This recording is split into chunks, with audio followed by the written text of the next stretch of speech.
Hi everyone, welcome to learn well. आज हम एक न्यू टॉपिक को डिस्कस करेंगे, that is sequencing problem. Sequencing problem में हमको क्या करना होता है कि हमें सीक्वेंस निकालना होता है जॉब का, और सीक्वेंस हमें इस तरीके से निकालना होता है कि जो हमारा टोटल इलैप्स टाइम है वो मिनिमम आए। Okay, so basically sequencing problem में हमारे पास 4 टाइप के क्वेश्चन देखने को मिल जाते हैं। The first type is problem with n job through 2 machines, कि n जॉब्स हैं और 2 मशीन्स रहेंगी। सेकेंड टाइप है problem with n job through 3 machines, and third type is problem with n job through k machines, and the last type is problem with 2 jobs through k machines. Question का model कुछ इस प्रकार का होता है कि हमें एक टेबुलर फॉर्म में job machine A machine B given होता है। इसमें n नंबर ऑफ जॉब है और 2 मशीन्स दी हुई हैं। कुछ प्रिंसिपल अजम्पशन है जिसके बेस पर हमें ये क्वेश्चन सॉल्व करना होता है। हम सबसे पहले कुछ ऐसे स्टेप्स हैं जो डिस्कस करेंगे कि हमें क्वेश्चन कैसे सॉल्व करना है। Step number 1 is select the least processing time occurring in the list A1, A2, A3 and AN तक जितने नंबर हमें गिवन होंगे, and B1, B2, B3 and BN तक जितने हमें नंबर गिवन होंगे। स्टेप 2 है if the shortest processing time is for machine A, then place it in the beginning of the sequence. If it is for the machine B, then place it in the end of the sequence. हम एक example के through समझेंगे। So let us take an example. Job, machine A and machine B लिखेंगे। सबसे पहले job में लिखेंगे 1, 2, 3, 4 and 5. machine A में लिखेंगे हम 5, 1, 9, 3, 10. मशीन बी में लिखेंगे हम 2, 6, 7, 8, 4. और इस क्वेश्चन में हमें फाइंड क्या करना है? स्टेप 1 फाइंड करेंगे। सबसे पहले we need to find the optimal sequence, की ऑप्टिमल सीक्वेंस क्या है इस क्वेश्चन का। स्टेप बाय स्टेप हम क्वेश्चन को सॉल्व करेंगे, सो ध्यान से देखना। स्टेप नंबर 1 है select the least processing time. Least processing सबसे कम प्रोसेसिंग टाइम जिसका है इसको सिलेक्ट करेंगे in A and machine B में जो जितना है। मशीन A में कितना है? 1 है, इसको हम 1 दे देंगे, और उसके बाद 1 के बाद सबसे बड़ा, उससे बड़ा जो है 2 है, वो है मशीन B का, उसे 2 नंबर दे देंगे। उसके बाद 2 के बाद नंबर कौन सा बड़ा है? 3 है, तो इसको 3rd नंबर दे देंगे। 3 के बाद नंबर 4 बड़ा है मशीन B का, तो उसे 4 नंबर दे देंगे। 4 के बाद हमारा कौन सा नंबर बड़ा है? 5 है, पर हमें सिलेक्ट कर चुके हैं उसको।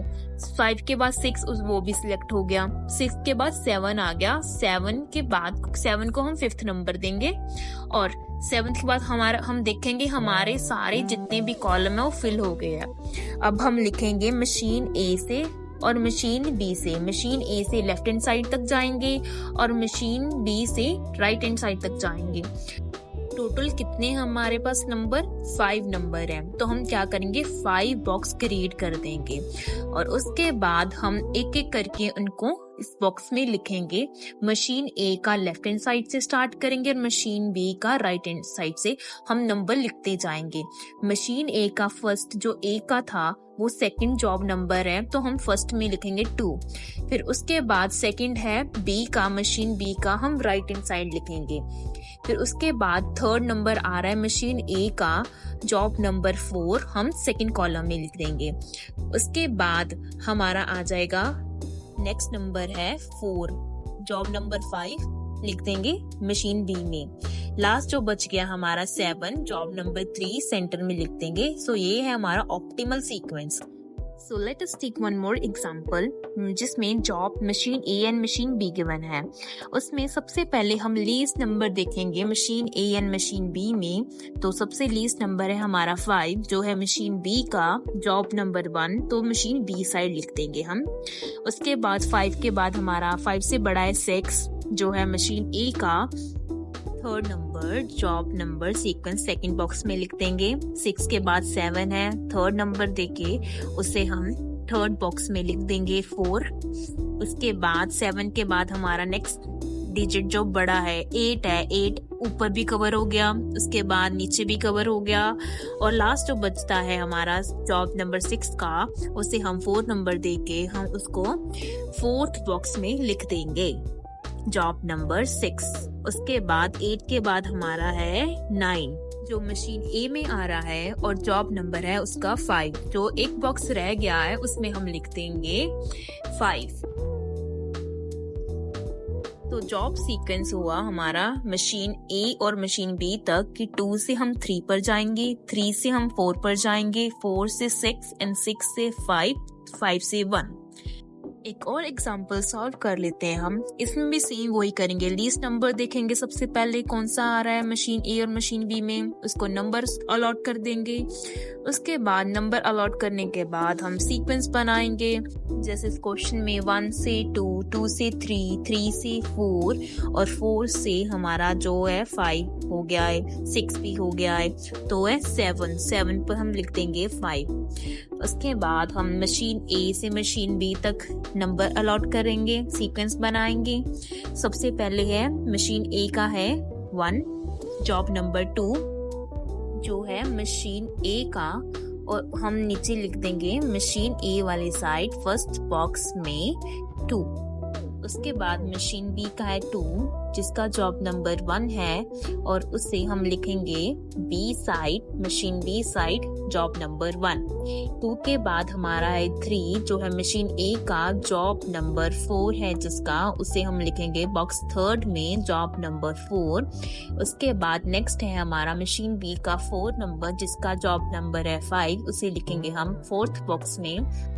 यहाँ पर कुछ मिस्टेक है हमारा 2nd और 3rd बॉक्स में, यहाँ पर चेंजेस करेंगे। जो 3rd नंबर है वो हम लिखेंगे 3rd बॉक्स में, और जो हमारा 4th है जॉब नंबर उसे हम लिखेंगे 2nd बॉक्स में। अब ये सीक्वेंस जो है बिल्कुल ठीक है, 1st, 2nd, 3rd, 4th, उसके बाद 5th।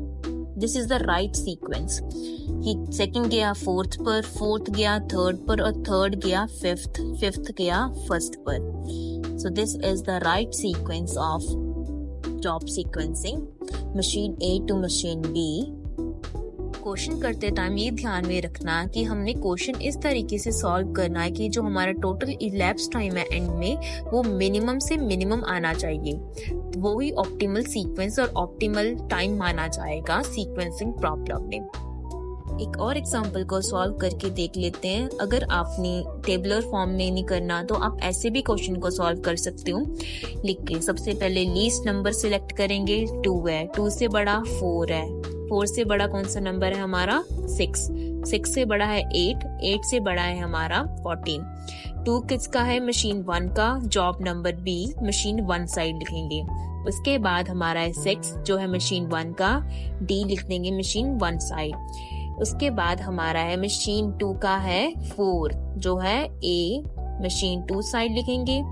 उसके बाद है 8 जो मशीन 2 का है, उसका है ई जॉब नंबर मशीन 2 साइड लिख देंगे। जो लास्ट बच गया डिजिट है 14, वो है मशीन 2 का, सी लिख देंगे सेंटर में।